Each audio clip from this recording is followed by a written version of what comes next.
నెల్లూరు జిల్లా కావలి నియోజకవర్గం బిట్రగుంటలో ప్రభుత్వ జూనియర్ కళాశాలలోని ఎంఆర్ఐ బచ్చు కృష్ణకుమార్ ఆర్థిక సహకారంతో నిర్మించిన అదనపు తరగతి గదులను కళావేదికను కావలి ఎమ్మెల్యే దగ్గుమాటి వెంకటకృష్ణారెడ్డి ప్రారంభోత్సవం చేశారు.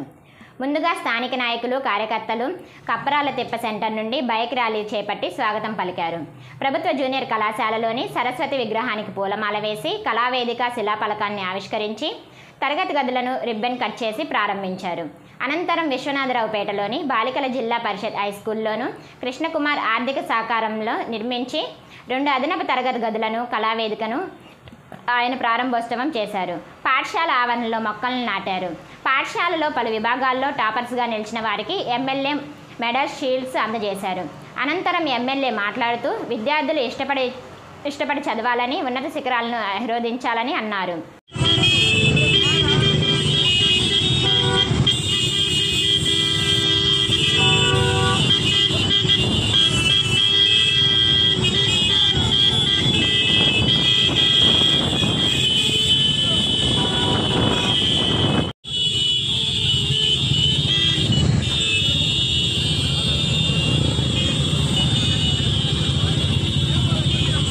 సార్ రండి, సార్ కూడా రండి.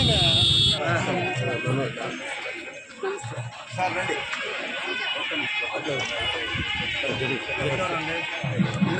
సార్ మంచి కాన్సెప్ట్, మీకు మంచి కాన్సెప్ట్ తీసుకుని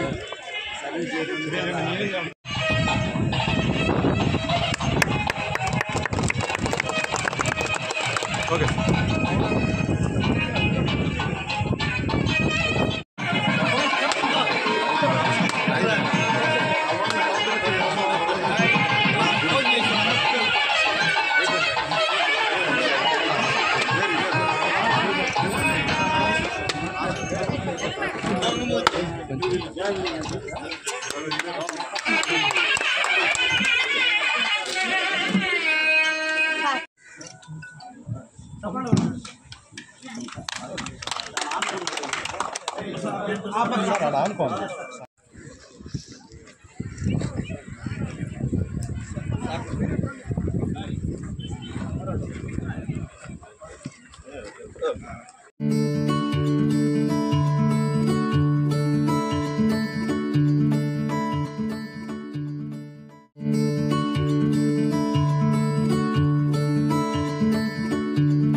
సార్ ఒకసారి సార్ ఒకసారి చూడు సార్.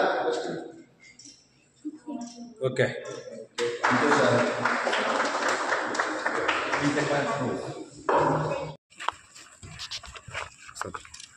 సార్ సార్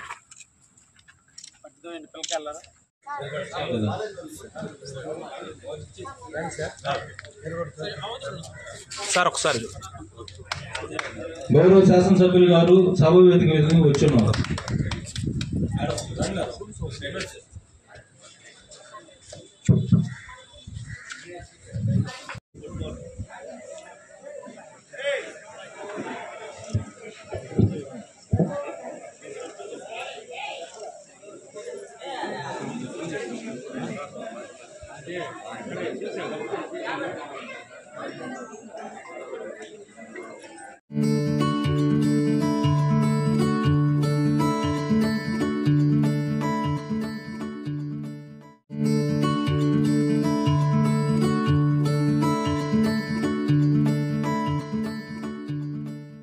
గొప్పది.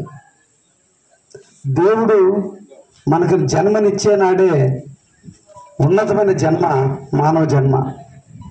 అటువంటి మానవ జన్మలో ఈరోజు మనం అన్ని రకాలుగా ఇబ్బందులు పడేది, 1 విద్యపరంగా, 2 వైద్యం పరంగా.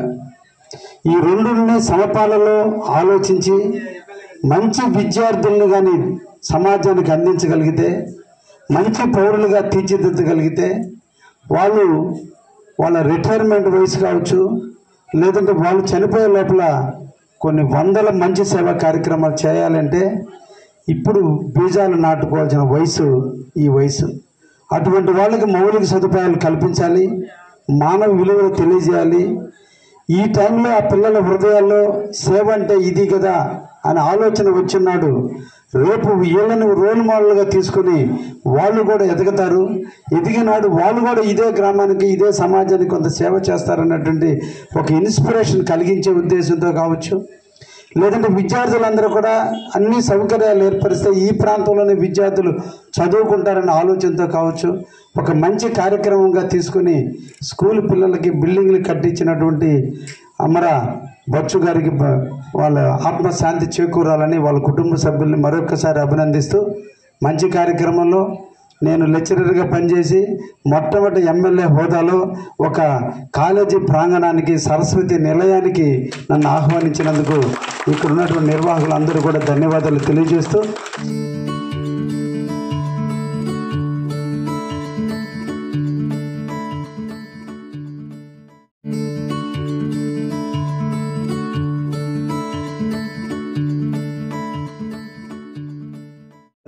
తల్లులు ఈరోజు మన ప్రాంతానికి వచ్చి మన బిడ్డల కోసం, మన బిడ్డల బాగు కోసం, మన బిడ్డల భవిష్యత్తు కోసం వాళ్ళు తప్పిస్తున్నారంటే మనందరం కూడా ఆలోచించాల్సిన వయసు ఉంది, ఆలోచించాల్సిన మనసు ఉంది మనందరి మధ్య.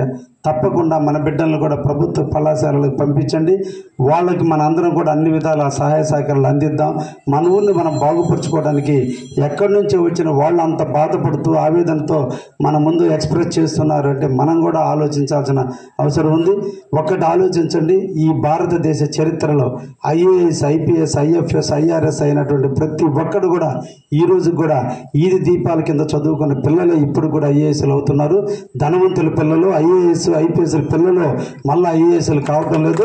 మారుమూల ప్రాంతంలో పుట్టి మారుమూల ప్రాంతంలో కష్టాలు, నష్టాలు, బాధలు, తల్లిదండ్రులకి ఇబ్బందులు, తల్లిదండ్రులు చదివించడానికి పడే కష్టాలు చవి చూసిన బిడ్డలు ఈరోజు దేశంలో ప్రయోజకులు అవుతున్నారు. కారణం ఆలోచన శక్తి రావాలంటే పట్టణంలో పెరిగిన వ్యక్తులకు రాదు, దూర ప్రాంతాల్లో. మీరు కూడా ఒక్కసారి ఆలోచించండి. బస్సు రూటు లేని ఊళ్ళల్లో ఉన్న చైతన్యం బస్సు రూటు ఉన్నటువంటి ఊళ్ళల్లో చైతన్యం ఉండదు. బస్సు రూటు లేనటువంటి ఊళ్ళల్లో ఆలోచన శక్తి పెరుగుతుంది. ఆలోచన నుంచే ఉద్భవించే వాళ్ళు ధనవంతులుగా మారుతున్నారు. పట్టణాల్లో నివసించే వాళ్ళు నిరంతరం సినిమాలకు, పాపాలకు, షికార్లకు మైండ్ డైవర్ట్ అయిపోయి ఈరోజు వాళ్ళు అక్కడే ఉన్నారు. మారు ప్రాంతాల్లో చీకటిలో బతికిన కుటుంబాలన్నీ ఈరోజు వెలుగురుతున్నాయి. అందుకనే మన తెలుగులో ఒక సామెత ఉంది, ఓడలు బళ్ళు అవుతున్నాయి, బళ్ళు ఓడలు అవుతున్నాయంటే కష్టాలు, బాధలు అనుభవించినటువంటి ఫ్యామిలీసే ఈరోజు చేస్తున్నాయి. అందుకనే చూడండి, సాఫ్ట్వేర్ రంగంలో ఈరోజు పట్టణంలో నివసించినటువంటి ఫ్యామిలీస్లో కంటే పల్లెటూరులో నివసిస్తూ బిడ్డలను చదివించుకున్న తల్లిదండ్రులు, చదివించుకున్నటువంటి బిడ్డలే ఈరోజు ఫారిన్ కంట్రీస్కి ఎక్కువ పోయినా, ఎక్కువ మంది సాఫ్ట్వేర్ కంపెనీల్లో ఉన్నా, డాక్టర్లుగా ఉన్నా, వివిధ రంగాల్లో రాణిస్తున్నారంటే పల్లె ప్రాంతంలో పుట్టినటువంటి బిడ్డలు మాత్రం ఎదుగుతున్నారు అంటే వాళ్ళ చైతన్యం వస్తుంది. టౌన్లో వాళ్ళకంటే కూడా పల్లె ప్రాంతాల్లో వాళ్ళే గొప్ప వాళ్ళు అవుతున్నారు.